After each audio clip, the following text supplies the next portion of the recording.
नमस्कार दोस्तों, स्वागत है आप सभी का आपके अपने YouTube चैनल पाठशाला ऑफ सोनी सर पे। और मैं नीतीश स्वागत करता हूं आप सभी का आपकी अपनी CDP की क्लास में। दोस्तों, जैसा कि आप सभी को पता है कि हम लोग अभिप्रेरणा पढ़ रहे हैं और अभिप्रेरणा में हमने अपना अपना पहला टॉपिक अभिप्रेरणा के सिद्धांत जो है वो हम लेके चल रहे हैं। अपनी पिछली क्लास में हम मैकडूगल की बात कर रहे थे, लेकिन उसको वो पूरा टॉपिक हमने खत्म नहीं किया था। तो आज हम फिर शुरू करेंगे मैकडूगल से ही, पूरा का पूरा मैकडूगल लेंगे। उसके बाद कुछ और मनोवैज्ञानिकों की बात करेंगे। मैकडूगल की अगर बात करें तो जब बात करते हैं हम उद्देश्यवाद की, ठीक है, जब बात करते हैं उद्देश्यवाद, तो उद्देश्यवाद जो सिद्धांत था उसका जनक कौन है? तो उद्देश्यवाद सिद्धांत के जनक है मैकडूगल साहब। इन सारी बातों को करते करते हम सारी चीजें लिखते चलेंगे, ठीक है, सारी चीजें हम लिखते भी चलेंगे ताकि किसी को कोई दिक्कत ना हो, ठीक है।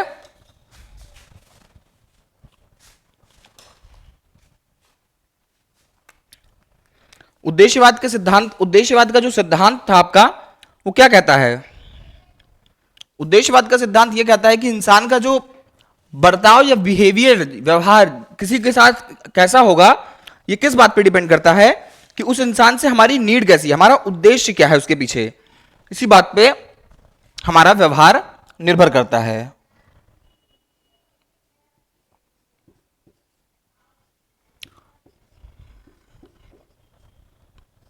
मनोविज्ञान के उद्देश्यवादी सिद्धांत के जनक हैं आपके मैकडूगल साहब, ठीक है। पहला पॉइंट, मैकडूगल।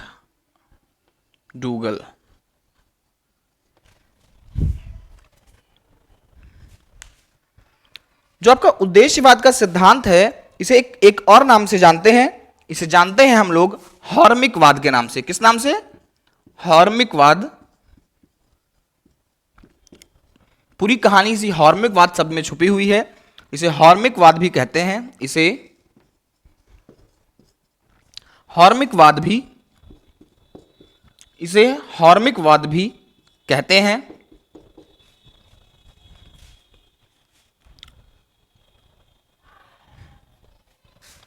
जो आपका हॉर्मिक शब्द है, हॉर्मिक शब्द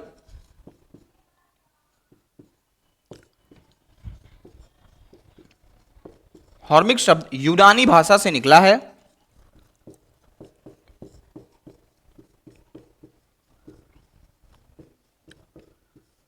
हॉर्मिक शब्द यूनानी भाषा से निकला है, जिसका अर्थ है उद्देश्य या प्रयोजन। ये रही बात, इसका नाम जिसका अर्थ है उद्देश्य या प्रयोजन।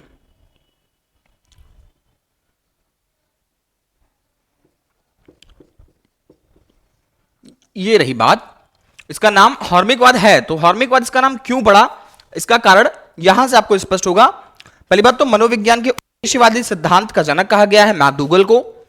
इसे हॉर्मिकवाद भी कहते हैं। क्या कहते हैं? हॉर्मिकवाद। इसको याद रखिएगा कि हॉर्मिकवाद किसे कहते हैं। तो उद्देश्यवाद सबको लगभग याद रहता है, हॉर्मिकवाद बच्चे भूल जाते हैं।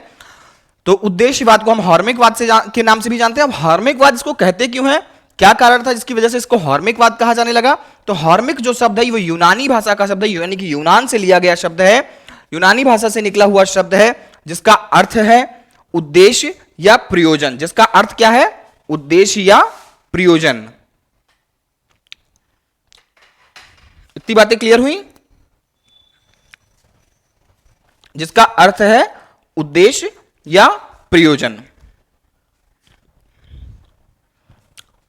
अब इसको उद्देश्यवाद क्यों कहा गया? तो आपको, जैसे कि मैं अभी पहले से ही क्लियर कर रहा था, कि इसे उद्देश्यवाद कहने का यही कारण था कि हम किसी के प्रति, देखिए, हमें अगर आपसे कोई जरूरत है, हमें आपसे कुछ चाहिए, तो बहुत मीठा, अरे भैया कहां थे, बहुत याद आ रही थी आपकी, और देखे कि ये 10 रुपये हमसे मांगने आ रहे हैं, तो आपने दिमाग में एक माइंडसेट कर लिया कि हाँ ये आ रहा है तो पक्का पैसा मांगेगा, और अगर ये पक्का पैसा मांगेगा, पहले ही कुछ टेढ़ा बोल दो कि पैसा मांगने से पहले रास्ता काट दिए, या फिर अपना दुखड़ा उसके पहले सुनाना शुरू कर दो। लोग अक्सर यही करते हैं कि आपको जब उनको पता होगा कि इसकी कोई नीड है आपसे, कोई जरूरत है आपसे, तो इसका पहला सिद्धांत यही होगा कि वो कुछ बोले उसके पहले उसको इतना कमजोर फील करा दो कि हाँ भैया ये तो बहुत दबे हैं, इनको तो बहुत ही दिक्कत चल रही है पैसे की, तो ये बेचारे कहां से देंगे।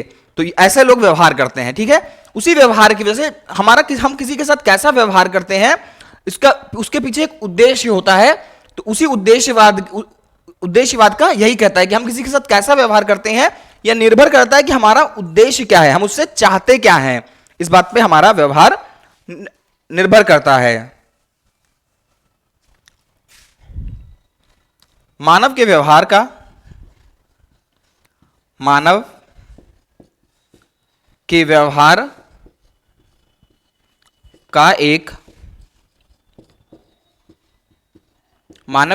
का एक उद्देश्य होता है। ये बात अभी मैंने आपको बताई, वही बात कि मानव के व्यवहार का एक उद्देश्य होता है। बिना व्यवहार के हम लोग कुछ नहीं करते हैं, बिना उद्देश्य के हम लोग कुछ नहीं करते हैं। और प्रत्येक व्यवहार का कारण एक मूल प्रवृत्ति होती है। यहां आई सबसे मस्त बात जो इनके सिद्धांत की है। प्रत्येक व्यवहार का कारण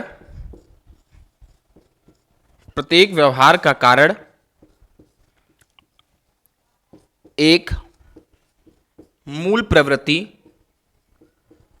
प्रत्येक व्यवहार का कारण एक मूल प्रवृत्ति होती है। प्रत्येक व्यवहार का कारण एक मूल प्रवृत्ति होती है, और जबकि मूल प्रवृत्ति होती है यह जन्मजात होती है।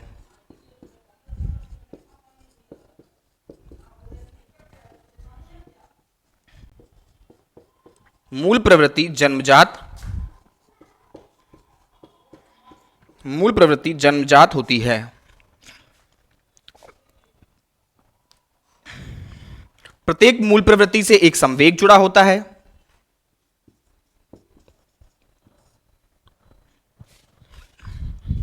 प्रत्येक मूल प्रवृत्ति से एक संवेग, प्रत्येक मूल प्रवृत्ति से एक संवेग जुड़ा होता है। प्रत्येक मूल प्रवृत्ति से एक संवेग जुड़ा होता है,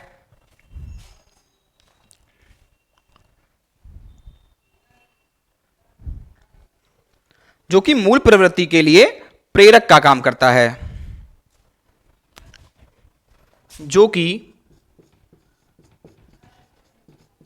मूल प्रवृत्ति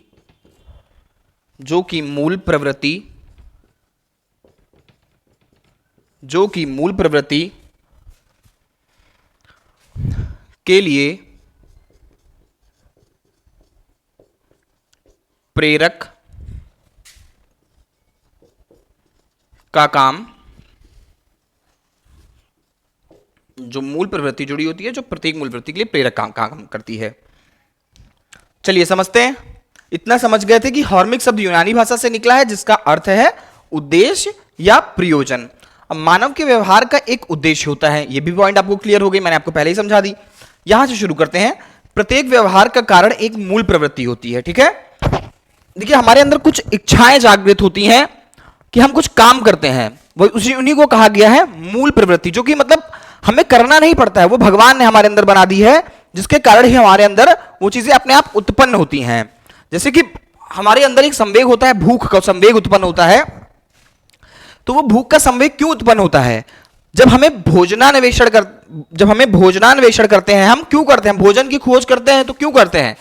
वही है हमारी मूल प्रवृत्ति कि हम कोई कार्य करते हैं तो उसके पीछे एक संवेग जुड़ा होता है। जब वो संवेग उत्पन्न होता है तो हम एक मूल प्रवृत्ति हमारे अंदर उत्पन्न होती है और हम उस मूल प्रवृत्ति को करते हैं, तो वो मूल प्रवृत्ति जन्मजात होती है। अभी आगे जब आप मूल प्रवृत्ति और संवेग पढ़ेंगे तो और अच्छे से क्लियर होगा आपको कि क्या होता है मूल प्रवृत्ति और क्या होता है संवेग। तब ये चीजें ज्यादा अच्छे से क्लियर हो जाएंगी। तो अभी परेशान नहीं होना है कि क्या होता है मूल प्रवृत्ति, क्या होता है संवेग, अभी सब समझ में आएगा, ठीक है। चलिए, मूल प्रवृत्ति जन्मजात होती है, मैंने आपको पहले ही बता दिया। प्रत्येक मूल प्रवृत्ति से एक संवेग जुड़ा होता है जो कि मूल प्रवृत्ति के लिए प्रेरक का काम करता है, जो कि मूल प्रवृत्ति के लिए प्रेरक का काम करता है। प्रत्येक मूल प्रवृत्ति से एक संवेग जुड़ा होता है जो कि मूल प्रवृत्ति के लिए प्रेरक का काम करता है। इतनी बातें क्लियर हुई भाई?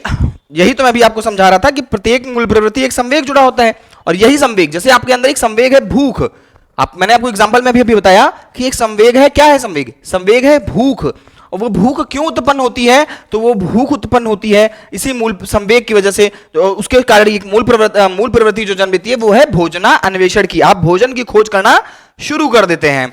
चलिए अब हम लोग आगे बढ़ेंगे, इसको हटा देते हैं।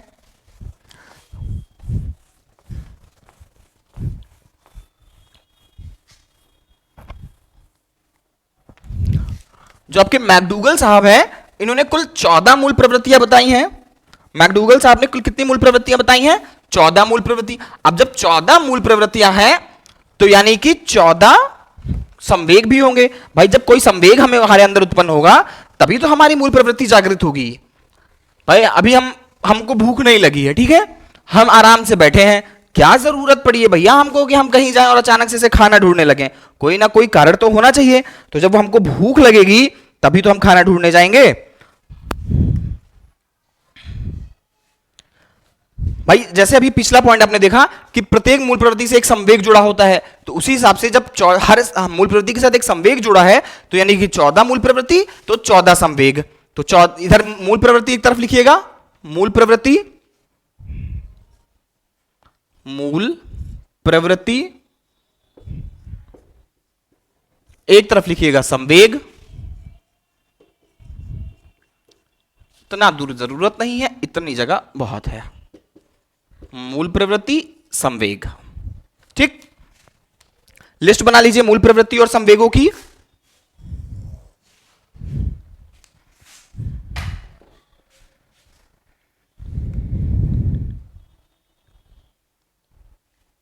पहला है आपका भोजनान्वेषण। भोजनान्वेषण, इसका एग्जांपल मैं आपको बहुत देर से दे रहा था। यही है आपका भोजनान्वेषण। और भोजनान्वेषण के कारण आपके अंदर जो संवेग उत्पन्न होता है वो है भूख। भोजनान्वेषण, भूख। पलायनवाद, आप कहीं से पलायन क्यों करेंगे? जब आपके अंदर डर होगा। चिड़िया पलायन क्यों करती है? चिड़िया पलायन तभी करती है जब उसे पता होता है कि हम इस मौसम में सरवाइव नहीं कर पाएंगे, तो वो क्या करती है? वहां से पलायन कर जाती है। अभी अभी किसी राज्य में कुछ लोग पलायन कर गए, क्यों कर गए? क्योंकि उनको डर हो गया, उत्पन्न हो गया उनके मन में कि हम यहां पे सरवाइव नहीं कर पाएंगे, और उसी के कारण से उन्होंने वहां से पलायन कर दिया। तो पलायनवाद के कारण जो संवेग उत्पन्न होता है वो होता है डर। जिज्ञासा हमारे अंदर कब आती है? जब हमारे अंदर किसी चीज को जानने की इच्छा हो, आश्चर्य हो। जिज्ञासा है तो आश्चर्य, जिज्ञासा है तो आश्चर्य, ठीक। जिज्ञासा, आश्चर्य। रचनात्मकता है तो कृति भाव। रचनात्मकता, कृति भाव। रचनात्मकता है तो कृति भाव। निवृत्ति है तो घृणा।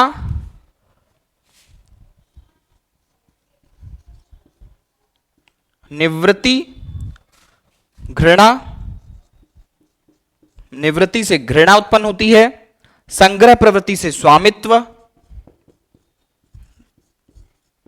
संग्रह प्रवृत्ति, स्वामित्व। जब आपके अंदर स्वामित्व की भावना आ जाएगी तो आपके अंदर संग्रह प्रवृत्ति, मतलब सब कुछ इकट्ठा कर ले, सब कुछ मेरा हो जाए, ये आपके अंदर इस चीज का विकास होगा। जब आपके अंदर वात्सल्य की भावना जागेगी तो आपके अंदर क्या होगा? संतान कामना जागेगी कि हां एक बच्चा होना चाहिए। संतान कामना, संतान कामना, वात्सल्य। संतान कामना, वात्सल्य।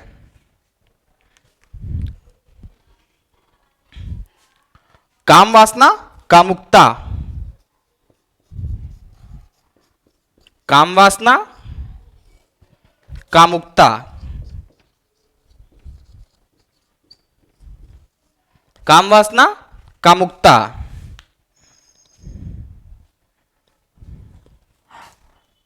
काम वासना, कामुकता। ठीक,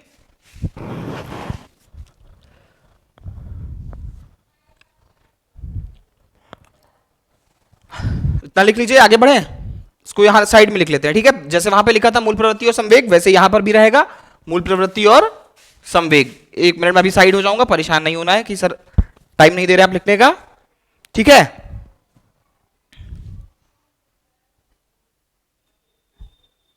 काम वासना संवेग, चलिए ठीक है, चल रहा है सब कुछ। मुझे लगा शायद 22 चली गई है, पर इट्स ऑल गुड।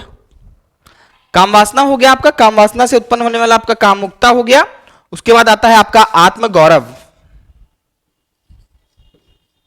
आत्म गौरव, जब आपके अंदर आत्म अभिमान होगा तो आत्म गौरव आएगा। आत्म अभिमान, आत्म अभिमान दिख रहा है, आत्म गौरव, आत्म अभिमान। पेन चेंज कर लेते हैं, आत्म गौरव, आत्म अभिमान।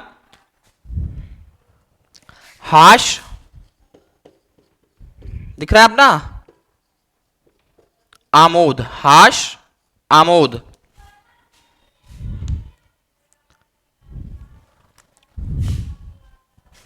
दैन्य, करुणा। शरणागति, अगर कोई शरणागति आती है, आता है आपके पास, तो आपके अंदर उत्पन्न होता है हीन भावना है, तो शरणागति। शरणागति, हीन भावना, समझ में आ रहा है, देखते रहिएगा। शरणागति, हीन भावना।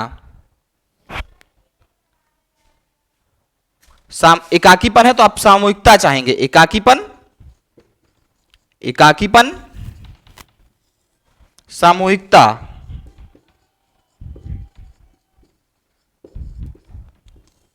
एकाकीपन, सामूहिकता। क्रोध की भावना उत्पन्न होगी तो क्या होगा, कौन सा मूल संवेग, युयुत्सा। क्रोध,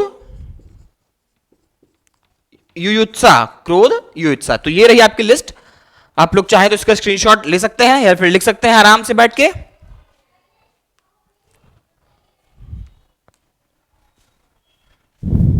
इसका स्क्रीनशॉट ले लीजिएगा क्योंकि बहुत इंपॉर्टेंट रहने वाला है, कहीं कभी ना कभी एग्जाम्स में जरूर पूछा गया है।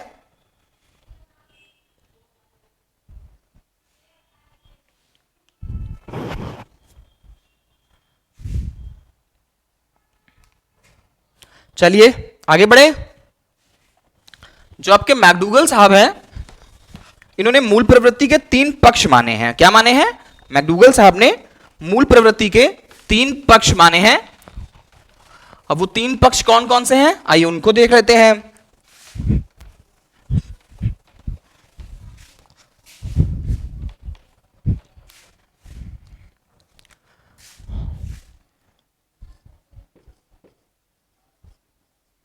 मैकडूगल ने मूल प्रवृत्ति के 3 पक्ष माने हैं। मैकडूगल ने मूल प्रवृत्ति के 3 पक्ष माने हैं। पहला है संज्ञानात्मक,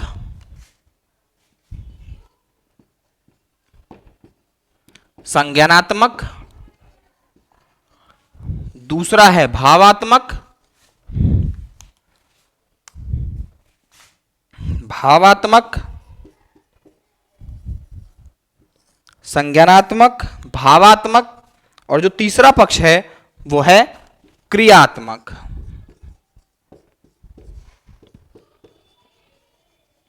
संज्ञानात्मक, भावात्मक और क्रियात्मक।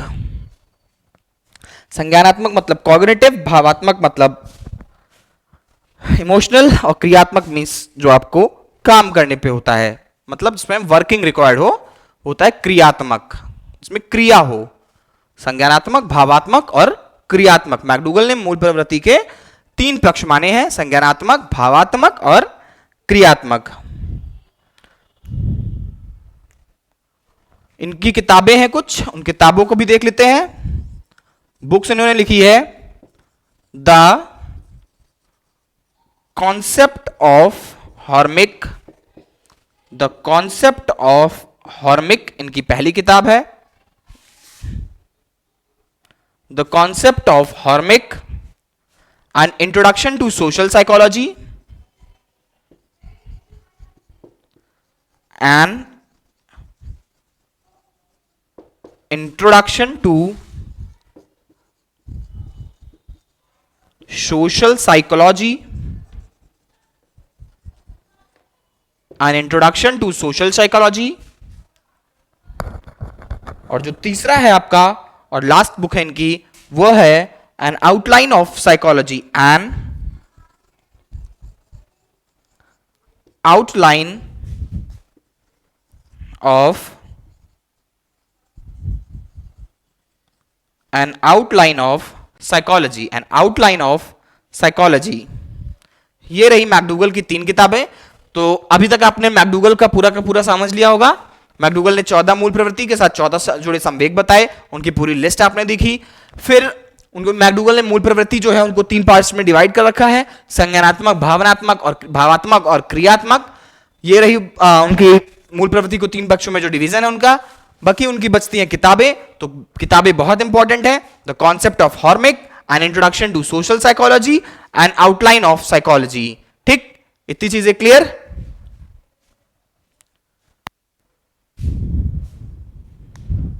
चलिए बुक्स का एक स्क्रीनशॉट जरूर ले लीजिएगा, क्योंकि बुक्स बहुत इंपॉर्टेंट है, बुक्स आपके आगे काम आने वाली हैं। चलिए इसको मिटाते हैं, आगे बढ़ते हैं हम लोग, नेक्स्ट सिद्धांत की तरफ बढ़ते हैं। नेक्स्ट सिद्धांत रहने वाला है आपका अब्राहम मैस्लो का सिद्धांत। अभिप्रेरणा का बहुत ही इंपॉर्टेंट सिद्धांत रहने वाला है अब्राहम मैस्लो का सिद्धांत। बात करने वाले हम लोग किसके सिद्धांत की? Abraham Maslow.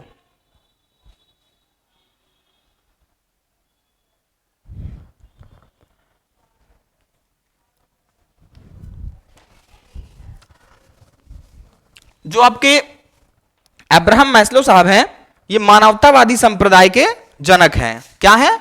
मानवतावादी संप्रदाय के जनक हैं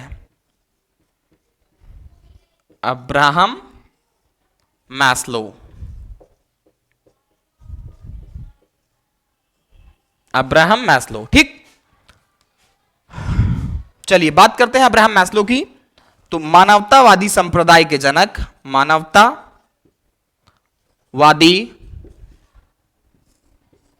मानवतावादी संप्रदाय के जनक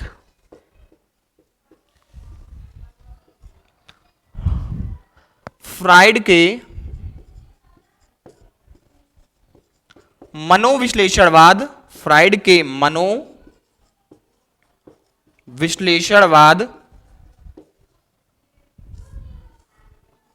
फ्राइड के मनोविश्लेषणवाद के विरुद्ध आया।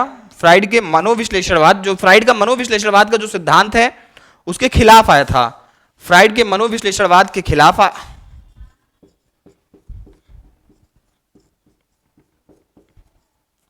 है इनका सिद्धांत।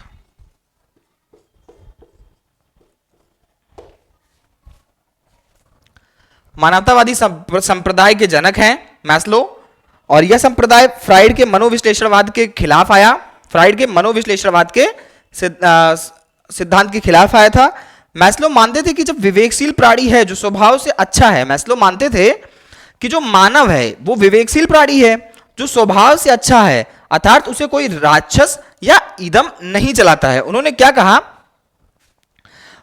था? फ्राइड ने क्या कहा था कि हमारे मन में एक ईदम होता है, यानी कि अचेतन मन होता है, वही हम लोग को डायरेक्ट करता है, वही हम लोग को चलाता है। हमारे अंदर जो भी गलत हैबिट्स हैं वो उसी अचेतन मन या उसी ईदम की वजह से होती है। जबकि इन्होंने उस चीज को बिल्कुल नकार दिया। उन्होंने कहा कि हमारे मन में कोई ईदम या कोई अचेतन या कोई राक्षस नहीं होता है जो हमको चलाता है। ठीक है, यही कहा है उन्होंने कहा मनुष्य तो एक विवेकशील प्राणी है, मनुष्य एक विवेकशील प्राणी है, उसके पास अपना खुद का दिमाग है, वह स्वभाव से अच्छा है, तो उसे कोई ईदम या अचेतन मन नहीं चलाता है राक्षस बना दे, क्योंकि मनुष्य के पास अपना खुद का दिमाग है, वो सही गलत करने का फैसला करने की हिम्मत रखता है। यही कहा है अब्राहम मैस्लो ने।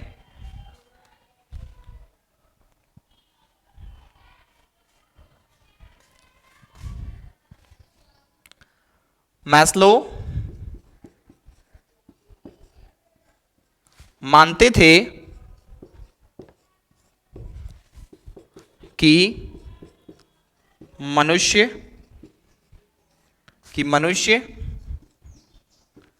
विवेकशील प्राणी है, कि मनुष्य विवेकशील प्राणी है। ठीक है, यही कहा है इन्होंने कि मैस्लो मानते थे कि मनुष्य एक विवेकशील प्राणी है, जो स्वभाव से अच्छा है। दिख रहा है ना, जो स्वभाव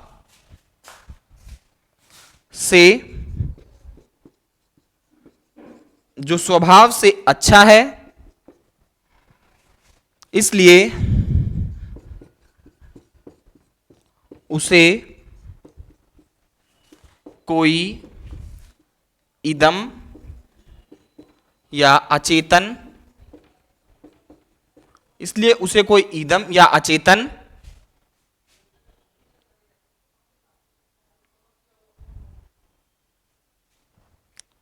इदम या अचेतन रहने दीजिए, अचेतन मन की बात होती है, या राक्षस, जो अचेतन मन है, या राक्षस नहीं चलाता है।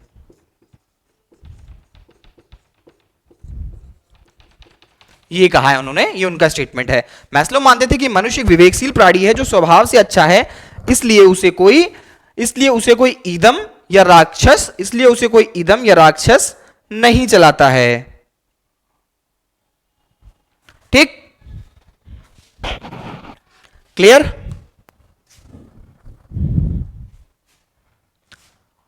मानवतावादी संप्रदाय के जनक है, फ्राइड के मनोविश्लेषणवाद के खिलाफ है इनका सिद्धांत। मैस्लो मानते थे कि मनुष्य विवेकशील प्राणी है जो स्वभाव से अच्छा है, इसलिए उसे कोई इदम या राक्षस नहीं चलाता है।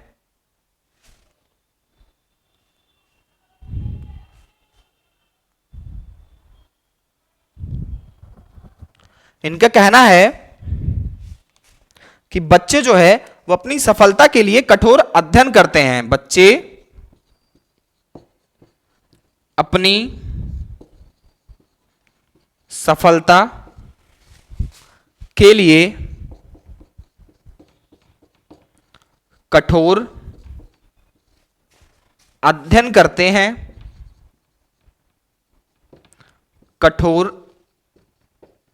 करते हैं, बच्चे अपनी सफलता के लिए कठोर अध्ययन करते हैं।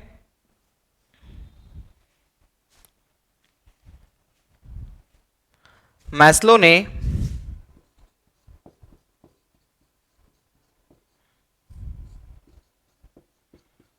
अभिप्रेरणा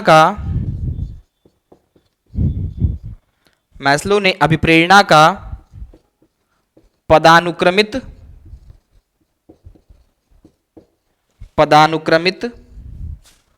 सिद्धांत दिया है। मैस्लो ने अभिप्रेरणा का पदानुक्रमित सिद्धांत दिया है, जिसके सिद्धांत निम्न हैं, जिसके चरण निम्न हैं, देखिए क्या हुआ, बच्चे ने अपनी सफलता के लिए कठोर अध्ययन करते हैं। मैस्लो ने अभिप्रेरणा का पदानुक्रमित सिद्धांत दिया है।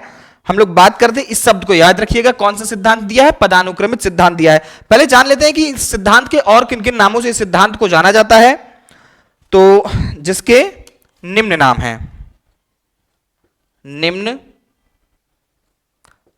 है, जिसके निम्न नाम हैं। ठीक, अब एक एक करके उस सिद्धांत के नामों को देख लेते हैं। देखिए, अभिप्रेरणा का पदानुक्रमित सिद्धांत, फिर क्या है? पदानुक्रमित मांग का सिद्धांत। कौन कौन से नाम है? पहला जो नाम है इसका, पदानुक्रमित मांग का सिद्धांत। पदानुक्रमित मांग का सिद्धांत पहला है। दूसरा है ये हो गया आपका पहला पदानुक्रमित मांग का सिद्धांत, मांग एवं आपूर्ति का सिद्धांत, मांग एवं आपूर्ति का सिद्धांत, मांग एवं आपूर्ति का सिद्धांत। फिर है नाभिकीय मांग का सिद्धांत, नाभिकीय मांग का सिद्धांत, नाभिकीय मांग का सिद्धांत।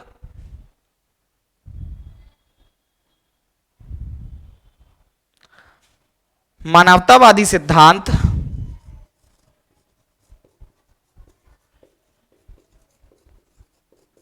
मानवतावादी सिद्धांत।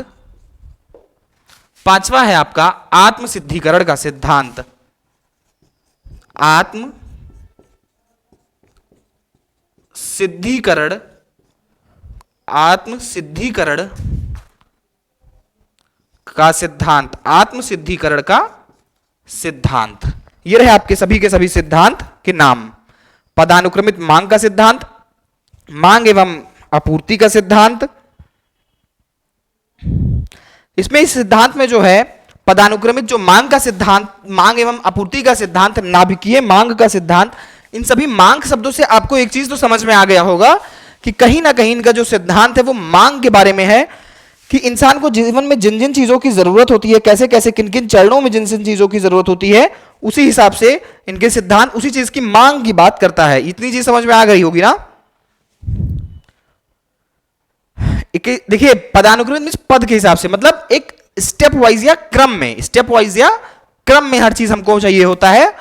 इसको आप लोग लिखते रहिएगा, साथ साथ सुनते रहिए, लिखते रहिएगा लेकिन, क्योंकि टाइम लिखने के लिए दिया है, सुनते रहिए साथ साथ। देखिए पहले चीज हमें जो हम कुछ चीजों की जरूरत होती है, जैसे कहानी है कि इंसान को जितना मिल जाए उतना ही कम है, तो बस वही चीज है इनका कि इंसान को एक चीज मिलती है तो उसे दूसरी चीज चाहिए, दूसरी चीज मिल जाती है तो उसको तीसरी चीज चाहिए।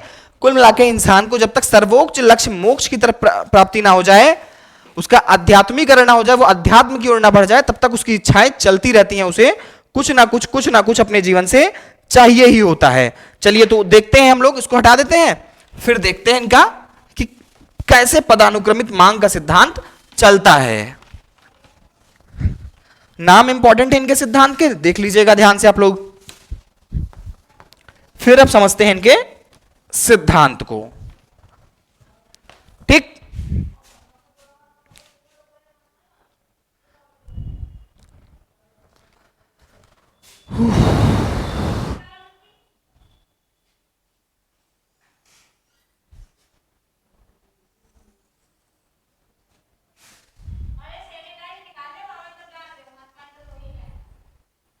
ये दिखा आपको, ये इसी में हम बनाएंगे चरण।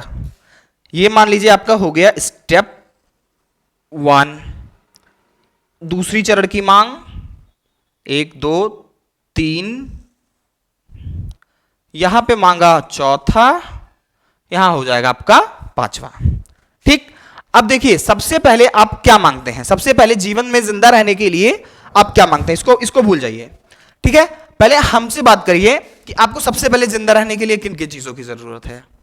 देखिए जवाब आ रहा है, सर रोटी कपड़ा और मकान, यही तो चाहिए होता है, बचपन से सुनते आ रहे हो। क्या चाहिए जीवन रहने के लिए, रोटी कपड़ा और मकान। तो सबसे पहले मांगों में क्या आएगी, आपकी जैविकीय मांग। देखिए आप रोटी के बिना नहीं रह सकते हैं, कपड़ा और मकान के बिना कुछ दिन रह लेंगे, तो सबसे पहली बात कौन सी आती है, आपकी रोटी की बात आती है। तो पहले चरण में फिर रोटी की ही बात हो जाएगी, जब रोटी की चाहिए तो रोटी की ही बात हो जाएगी। तो रोटी की जो मांग होती है उसको हम लोग बोलते हैं जैविकीय मांग। क्या बोलते हैं, जैविकीय मांग। जैविकीय मांग को 2 भाग में बांटते हैं हम लोग, एक होता है भोजन, एक होता है पानी। भोजन, दूसरा पानी, भोजन और पानी, 2 चीजें चाहिए हमको जैविकीय मांग में, तो ये हो जाएगा आपका भोजन और पानी। अब बात आती है हमारी, जब भोजन और पानी मिलने लगता है तो अब जरूरत पड़ गई हमको सुरक्षा की, यानी कि कपड़ा और मकान की। किसकी जरूरत पड़ गई? कपड़ा और मकान की। कपड़ा चाहिए शरीर ढकने के लिए, मकान चाहिए परिवार और आर्थिक रूप से मजबूत बनने के लिए। तो जो दूसरी मांग है आपकी वो कौन सी होगी? सुरक्षा की मांग। तो दूसरा लिखिए सुरक्षा मांग। सुरक्षा मांग। अब सुरक्षा मांग में क्या क्या आता है? सुरक्षा मांग में आएगा आपका भाई पारिवारिक सुरक्षा होनी चाहिए, पहले तो परिवार से आप मजबूत हो, पारिवारिक। दूसरा है आपका आर्थिक, आर्थिक रूप से आप मजबूत हो, पारिवारिक, आर्थिक। और जो तीसरा आएगा आपका वो होगा आप शरीर से स्वस्थ हो, तो शारीरिक।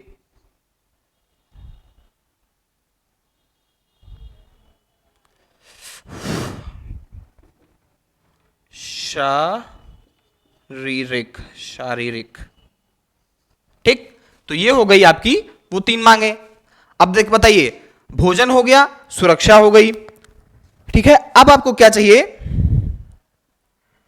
अब आपको चाहिए कि आपका सामाजिक प्रेम लगा हो, समाज में आपकी लोग आपको खूब माने। यही तो होता है भाई। आप जब आर्थिक रूप से भी अच्छे हो गए, खाना घर में खाना कपड़ा हो गया है अच्छे से, अब आपको बढ़िया दोनों टाइम भोजन मिल जा रहा है बढ़िया से, अच्छे अच्छे कपड़े हो गए हैं, जेब में 1500 की नोट भी रखी रहती है, तो आपको क्या चाहिए कि समाज में सब लोग आपसे प्यार करें, कोई आपको घृणा की भावना से ना देखे। तो उसके लिए क्या चाहिए? सामाजिक प्रेम चाहिए। सामाजिक प्रेम चाहिए। अब सामाजिक प्रेम किससे किससे चाहिए? तो सामाजिक प्रेम आपको चाहिए दो लोगों से। पहले जो आपके खास मित्र हैं, उन्होंने वो उनका कहीं वो गुस्सा हो गया तब तो भैया जान गई आपकी, तो मित्र। और इनके सिवाय समाज, समाज में जितने भी लोग हैं। अब जब आपके समाज में मित्र और समाज दोनों आपसे जब प्यार करने लगेगा तो आपको मित्र को समाज समाज या परिवार डाल देते हैं, समाज, क्योंकि मित्र समाज में आ जाएगा, परिवार। सामाजिक प्रेम में मित्र और परिवार का प्रेम चाहिए आपको।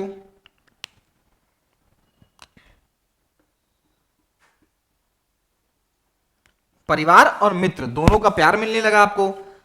अब बात आती है आपके सम्मान की, कि अब हमको सब लोग मेरी इज्जत करें। अब ये कराई हमने आपका सम्मान। भाई अब आपके पास परिवार है, कहा नहीं गया कि जिसका परिवार संयुक्त होता है वो कुछ भी कर सकता है। भाई जहां पे 4 लोग इकट्ठे खड़े हो जाओगे वहां कुछ हो सकता है? कभी नहीं हो सकता है, नहीं हो सकता है ना। तो सामाजिक प्रेम में आपको प्रेम हो गया, आपको सामाजिक प्रेम में आपको मित्र भी आपको मानने लगा, परिवार आपको देखिए घर में दोनों टाइम खाना मिल रहा है, अच्छा परिवार, पारिवारिक सुरक्षा भी है आपके पास, आर्थिक सुरक्षा है, शारीरिक सुरक्षा है, शरीर से आप हष्ट पुष्ट हैं बढ़िया।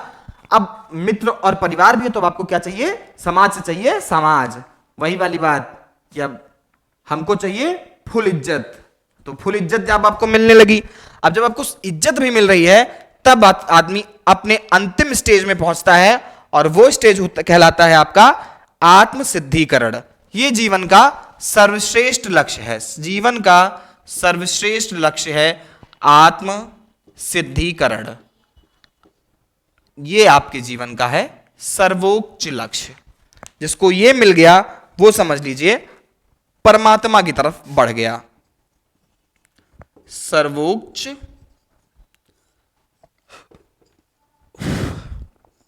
सर्वोच्च लक्ष्य, ठीक है। आत्मसिद्धिकरण यानी कि सर्वोच्च लक्ष्य, ठीक। ये रहा आपका अब्राहम मैस्लो का पूरा सिद्धांत। अब्राहम मैस्लो का ये रहा आपका पूरा का पूरा सिद्धांत। समझ में आ गया?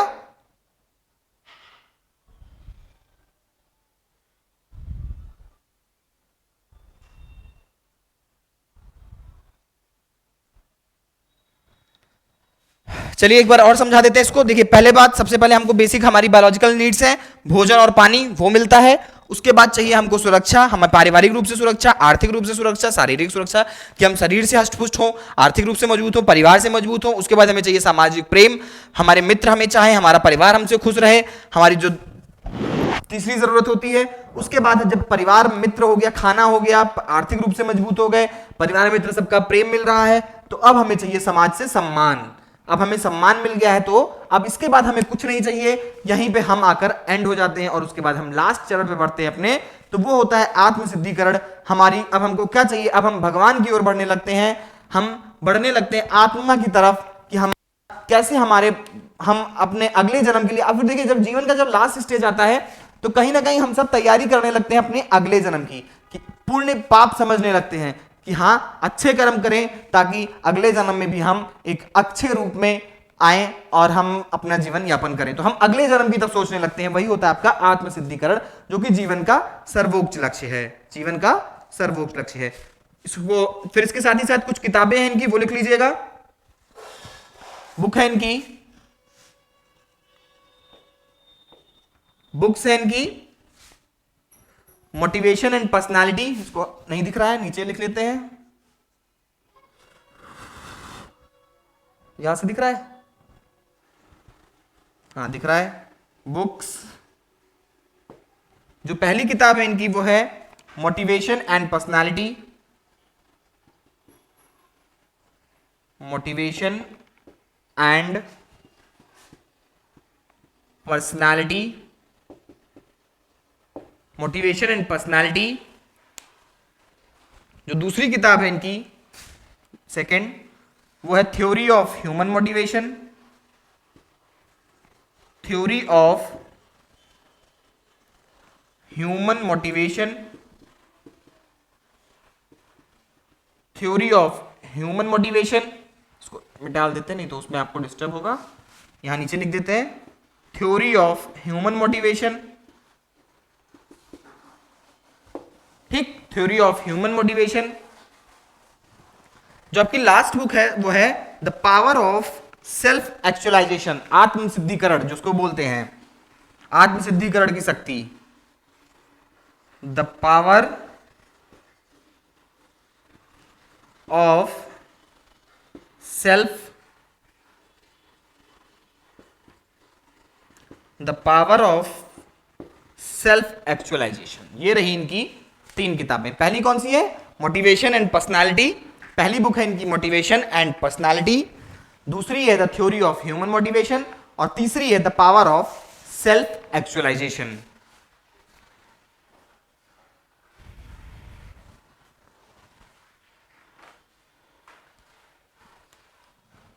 चलिए ये इतना क्लियर हो गया। अब हम लोग इसको हटा दें, चलिए इसको आप लोग लिखिएगा, तो अब तक हम इसको हटा देते हैं, अब्राहम मैस्लो जी को हटा देते हैं, नाम तो सब लोग ने लिख लिया होगा। बुक्स के नाम थोड़ा जल्दी जल्दी लिखिएगा।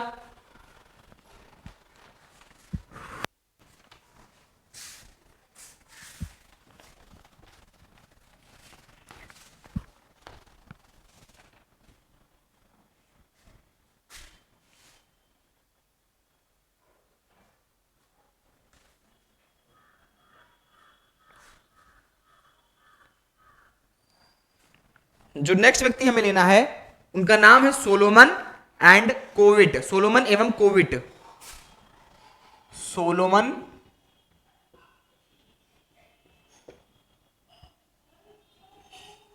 सोलोमन एवं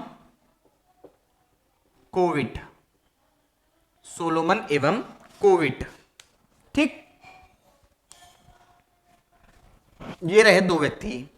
तो इन दोनों ने अभिप्रेरणा का विरोधी प्रक्रिया सिद्धांत दिया है। खास बात क्या है, इन्होंने अभिप्रेरणा का विरोधी प्रक्रिया सिद्धांत दिया है। इन दोनों ने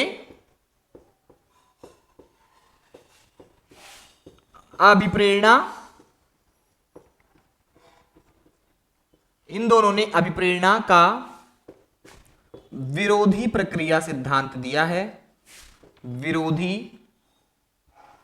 प्रक्रिया सिद्धांत दिया। अब विरोधी प्रक्रिया, जो विरोधी सिद्धांत है इनका, अभिप्रेरणा का विरोधी प्रक्रिया सिद्धांत है, ये क्या कहता है, तो इनका जो अभिप्रेरणा का विरोधी प्रक्रिया सिद्धांत है ये कहता है कि इंसान तभी अभिप्रेरित होगा जब उसे खुशी मिले, मतलब उसे जब प्रसन्नता मिलती है किसी चीज को करने में, वो तभी अभिप्रेरित होता है।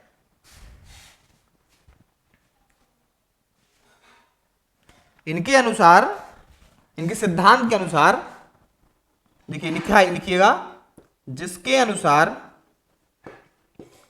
जिसके अनुसार, जिसके अनुसार कोई भी वस्तु, कोई भी वस्तु तभी अभिप्रेरित, कोई भी वस्तु तभी अभिप्रेरित होती है, कोई भी वस्तु तभी अभिप्रेरित होती है जब, कोई भी वस्तु तभी अभिप्रेरित होती है जब उससे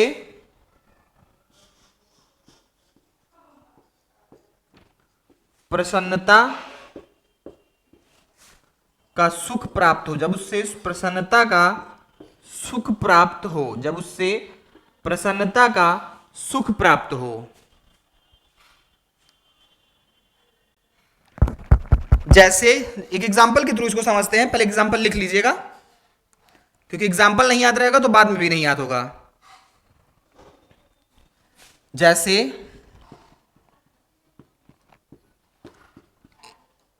एक नशेड़ी कुछ समय तक नशे के लिए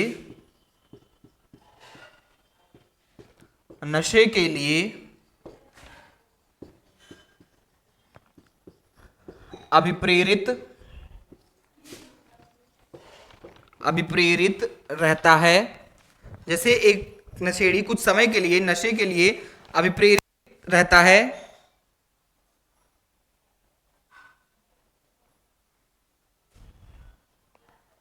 लेकिन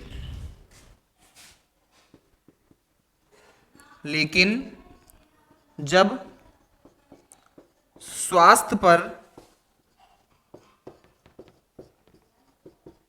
बुरा असर पड़ने लगता है, जब स्वास्थ्य पर बुरा असर पड़ने लगता है तो वह अभिप्रेरित नहीं रहता, तो वह अभिप्रेरित, तो वह अभिप्रेरित नहीं रहता। मतलब उसके अंदर से भले ही वो कितना भी नशे के लिए प्रेरित रहा हो, जब तक उसको प्रसन्नता हुई, मजा आ रहा था, तब तक तो उसने खूब पिया। अब क्या हुआ कि हो गया वो बीमार, उसे कोई बीमारी पकड़ ली। अब क्या है, क्या वो अभी भी नशा करना चाहता है? हाँ, वो वैष्णी हो चुका है, वो उसकी आदत पड़ चुकी है, उसके बिना वो स्टैंड नहीं कर पा रहा है, सर्वाइव नहीं कर पा रहा है। मतलब नशा इतना अंदर से उसको कमजोर कर देता है, खोखला कर देता है कि अब व्यक्ति उसके बिना खड़ा भी नहीं हो पाएगा। अब व्यक्ति जो है वो उसके बिना खड़ा भी नहीं हो पा रहा है। पर क्या अंदर से उसकी इच्छा है उस नशे को करने की? नहीं होती है इच्छा, उससे कोई प्रेरित नहीं होता है। अब मजबूरी हो गई है कि हाँ नहीं, क्योंकि शरीर उतनी स्टेमिना, क्योंकि होता क्या है कि हमारे अंदर शरीर से जब आप नशा कर लो तो कुछ ना कुछ हार्मोन्स रिलीज होते हैं जो आपके शरीर में थोड़ा सा ताकत को, मतलब आपका माइंड चूंकि आपके कंट्रोल में नहीं होता है, आपकी बॉडी का जो थकावट होती है वो बिल्कुल गायब कर देती है, जिसकी वजह से आप एक्स्ट्रा वर्क कर लेते हैं। तो कहीं ना कहीं जब इंसान उसको छोड़ने भी चाहेगा, नशा इतना कमजोर कर चुका होता है कि अब वो खड़ा नहीं हो पाता उसके बगैर। तो इसलिए वो भले ही उस नशे को ना छोड़ पाए, लेकिन उसके अंदर से उसके जब हार्मफुल इफेक्ट्स पता चलते हैं, जैसे उसको कोई बीमारी हो जाती है नशे की वजह से, तब उसकी बिल्कुल इच्छा नहीं रहती है कि हाँ वो एक बूंद नशा भी ले। लेकिन अब मजबूरी हो गई है, वो बात अलग है। लेकिन हाँ, उसकी जो अभिप्रेरणा थी, जो उसकी इच्छा थी, वो अब खत्म हो चुकी है।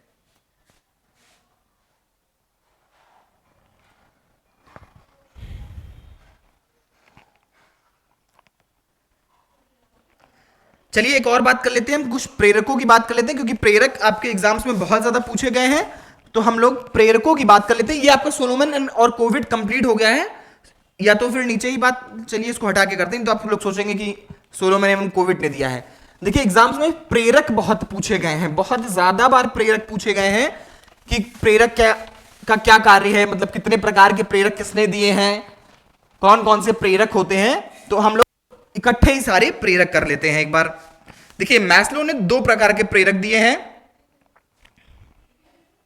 मैस्लो की बात करते हैं, अब्राहम मैस्लो।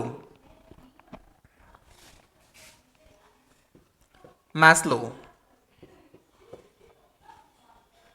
इन्होंने दो प्रकार के प्रेरक दिए हैं। मैस्लो ने कितने प्रकार के प्रेरक दिए हैं? दो प्रकार के। कौन कौन से? पहला जो प्रेरक इन्होंने बताया वो बताया जन्मजात, दूसरा बताया अर्जित। अच्छा, अब जन्मजात आपको क्या मिलता है, एक बात बताइए, जन्मजात आपके अंदर कौन कौन सी दो चीजें हैं? बताइए, खुद से बताइए। आप पैदा हुए थे तो आपको हमने भूख लगना तो नहीं बताया था कि बेटा भूख लग जाए आपको, लेकिन आपको भूख लग गई तो आपके अंदर क्या आया? भूख और प्यास। ये दो प्रेरक ऐसे हैं, भूख और प्यास। भूख और प्यास जो है ये आपके अंदर खुद से है, जन्मजात है। जो दूसरी चीज है पैसा, पैसा संपत्ति, ये जो है आपके, ये दो प्रेरक ऐसे हैं जो आप बाद में अर्जित करते हैं। हेडिंग डाल लीजिएगा, सॉरी मैंने हेडिंग नहीं डाला, आप लोग हेडिंग डाल लीजिएगा, प्रेरक। ये सब क्या है? प्रेरक। नहीं दिख रहा है?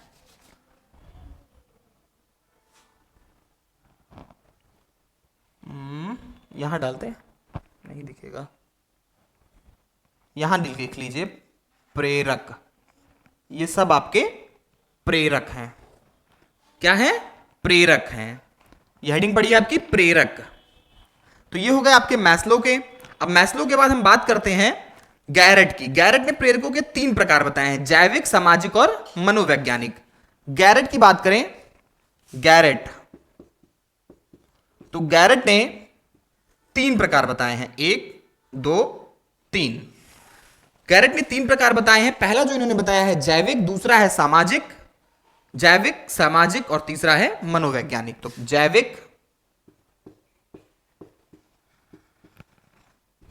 सामाजिक, जैविक आप समझ ही गए होंगे कि क्या क्या आएगा, सामाजिक,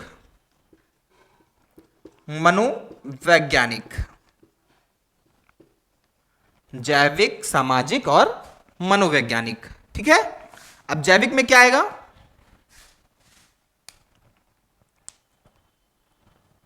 जैविक में आपका आता है भूख, प्यास। सामाजिक से आपको समाज से क्या चाहिए होता है? सम्मान। सम्मान कैसे मिलेगा? जब आपके पास रुपया पैसा होगा, संपत्ति होगी। मनोवैज्ञानिक सबसे इंपॉर्टेंट जो है वह है आपका मनोवैज्ञानिक, संतुष्टि। सबसे बड़ी चीज है संतुष्टि। तो गैरेट ने तीन प्रकार बताए, जैविक, सामाजिक, मनोवैज्ञानिक। बात करते हैं हम थॉमसन की। बात करते हैं हम एक और थॉमसन की। किसकी बात कर रहे हैं हम? थॉमसन की। थॉमसन, थॉमसन महोदय ने क्या किया? इन्होंने भी दो प्रकार दिया है। एक बताया इन्होंने स्वाभाविक, क्या बताया है? स्वाभाविक। दूसरा इन्होंने बताया कृत्रिम प्रेरक।